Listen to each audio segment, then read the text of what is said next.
Kull ma jmur in-nuqqas ta' appoġġ fil-Grupp Parlamentari Nazzjonalista lejn il-Kap Nazzjonalista Adrian Delija qiegħed dejjem jikber, b'deputati li huma kontra Adrian Delija wara l-qtil ta' Daphne Caruana Galizia qed jaħsbu fuq dak li qed isejħulu Plan B.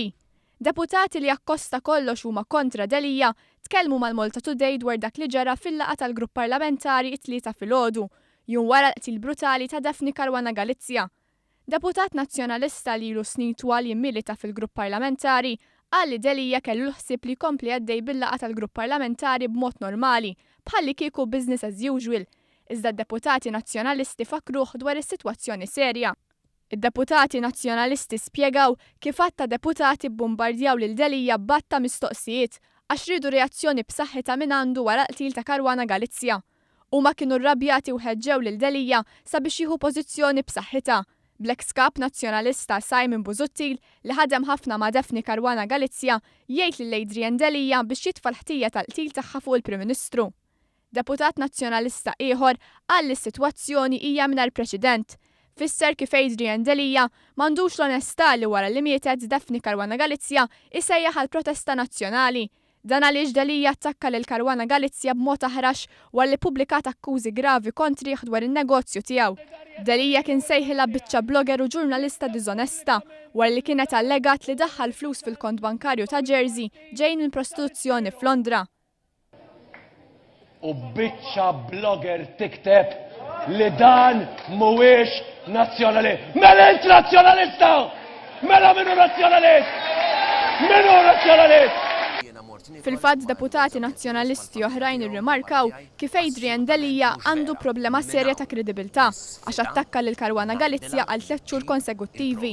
Tant li biex jiddefendi l-pożizzjoni tiegħu Delija fetaħ qatta libelli fil-konfront tagħha. Fl-aħħar blok li kitbet ftit minuti qabel inqatlet, Daphne Caruana Galizia sejħet lil Delija bħala kruk, kriminal, u l-sitwazzjoni hija disprata. Fil-laqgħa tal-Grupp Parlamentari, Adrian Delija ma kienx jaf kif se jaqbad jiddefendi l-pożizzjoni tiegħu. Bid-deputati nazzjonalisti kważi kollha kritikawh u l-ftit deputati li huma qrib Delija ma appoġġjawhx. Herman Schiavone, David Agius u Kristi De Bono baqgħu f'ommhom midbuq u Clyde Puli ma attendix għall-laqgħa. Aktar minn hekk deputat nazzjonalista qal li Delija ma kellux l-appoġġ meta fir-replika għall budget talab lill Prim Ministru jirreżenja. Deputat nazzjonalista ieħor innota d-diskors eċċezzjonali li għamel fil-Parlament il-Prim Ministru fejn fakkar lil Adrian Delija b'delegazzjonijiet serji li għandu fuq rasu. Dan id-deputat nazzjonalista qal li kellu jwaqqaf lilu nnifsu milli jħabbat fuq il-bank tal-Parlament u juri li qed jaqbel ma dak li beda jgħid il-Prim Ministru. L-inkwiet kompla jiżdied fil-jum tal-Ħadd. Adrian Delija kellu l-ħsieb li jattendi għal protesta nazzjonali, iżda Delija ma marx, dan wara ma sab spalla mid-deputati nazzjonalisti. Il-Malta Today rrappurtat kif għal-ħabta ta' 3:30 l-ex direttur maniġerjali ta' The Malta Independent PR Portelli informa lil Adrian Delija li d-deputati nazzjonalisti rrifjutaw li jiltaqgħu miegħu ħdejn il-Monument tal-Indipendenza sabiex imorru flimkien għall-protesta.